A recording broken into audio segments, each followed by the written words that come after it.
Hello and welcome back to the channel. Today you join us with our GP3 again. It's been raining for a whole week. The sun is finally shining so we can get out and make some more content on this crazy little car.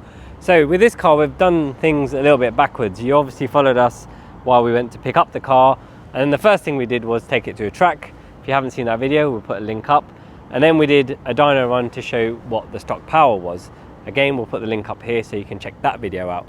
So with the important stuff out of the way, what the car was like on the track and what power it's making, now it's time to do what normal people do and actually do a road review on the car. So I'm going to jump in the car, take it for a drive and give you my initial impressions. So we're out on an open stretch of B road which features quite heavily in our videos, so we can take this little beast out for a drive and give you my impressions. So this isn't an initial impressions review because I have been driving the car for 1200 miles now.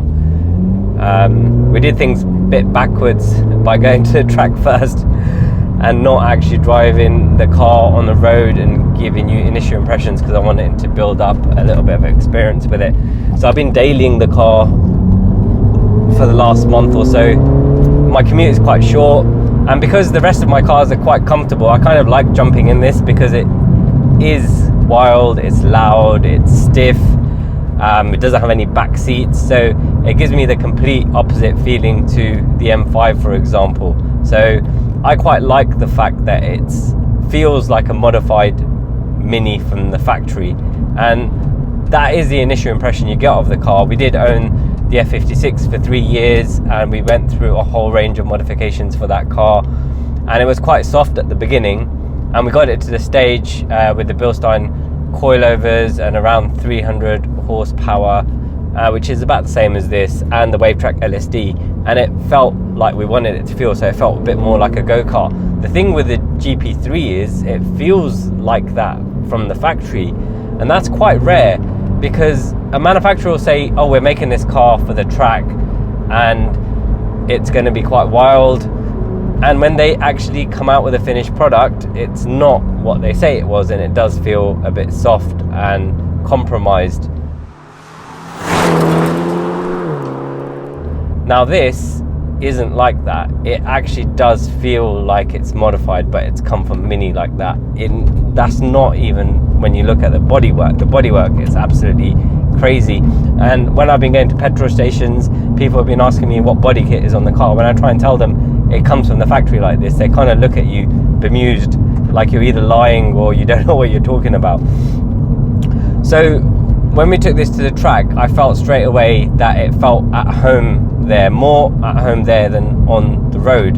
The car has very aggressive camber on the front wheels, and that really helped on the track, but it's a compromise on the road. So it's the other way around to what a car normally is, you know, like you get an M3 and that's fine on the road, but when you take it to the track you'll feel the compromises that have been made. You know, the suspension's a bit too soft, the brakes quite not up to the job, and there's a lot of improvements you can make before you feel comfortable really pushing the car on the track. But it's the complete opposite with this car. It was amazing on the track, everything held up really well.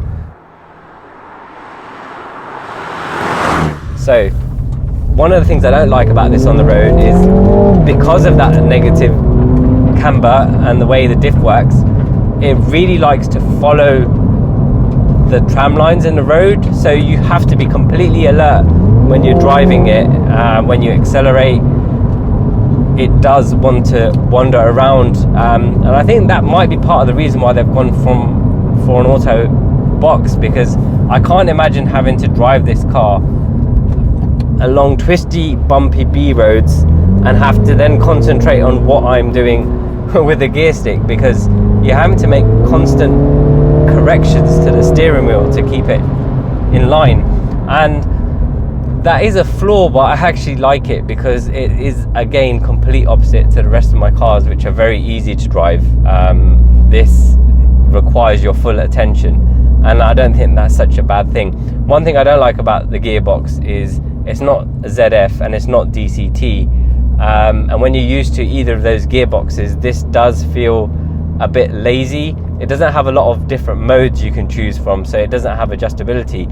What I found is that in GP modes which is this one, and if you put it in S, which is designed for the track, yeah, it worked fine on the track, but it just holds onto the gears for a little bit too long for road driving, I find. If there was something in between, that would be great. And then when you put it into D, it just gets that little bit too lazy. So it's fine for just pootling around, but when you want to be on it, it just feels that little bit lacking in speed and knowing what it's doing. So the manual mode is good, it's decent enough, it holds onto the gears, it won't want to change itself, but it just doesn't have that snap that the DCT has, and to a lesser extent that the ZF has. So where I think we can improve this car, for the road at least, is definitely the suspension. Because it's so stiff, it does get slightly unsettled on these roads, and I'm hoping the MSS suspension will help with that. It could probably also do with some camber plates on the front suspension, so we can adjust the camber and make it more neutral, because I think that will prevent the tram lining.